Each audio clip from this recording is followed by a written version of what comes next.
Yan mga sir to, bali ito pa rin yung panel gauge ng ano ng taga Pandacan, Manila. Yan, yung ang sadya lang nila ni sir dito para ipaayos yung temperature gauge, pero okay na mga sir yung temperature gauge niya. Wala dito yung problema, yung kaya hindi gumana yung temperature gauge niya. Ang may problema lang yung sakit doon sa ano sa sending unit. Marumi tapos maluwag na rin. Kaya nagluloko, okay, pero okay na ngayon na maayos na yung temperature niya kasi nagpalit na kami ng sakit. Kasi maluwag na rin kailangan na rin talaga palitan. Ang papa-repair na lang ni sir ngayon dito yung RPM gauge niya kasi halos ayaw umabot sa 2,000 kahit galit na yung makina. Napansin ko na rin kanina pag dating nila ni sir sobrang baba yung reading, tapos nung nirevolusyon halos ayaw umabot sa ano sa 2,000 RPM. I-repair ko to mga sir para kasi total nandito na rin lang sila. Sulitin na lang para hindi na sila pabalik-balik.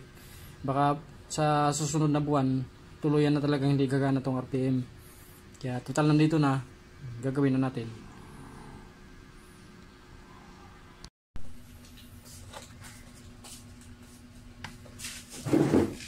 Inaccurate na mga sir yung ano, yung reading ng RPM.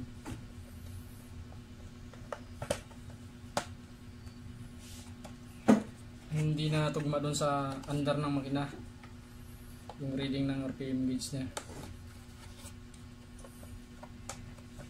Mabuti napansin ko na ito kanina. Kasi ang pakailan talaga nila ni sir na ipagawa yung ano, temperature.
Ang ganda yan.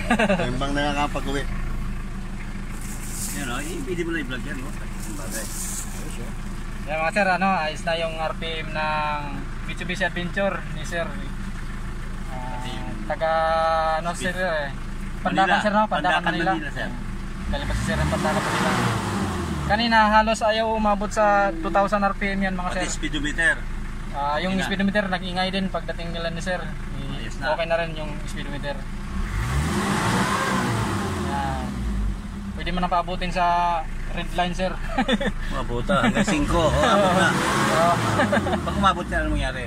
Wasak makina mo? Wag na sir kasi delikado yan. Takbo niyo yan.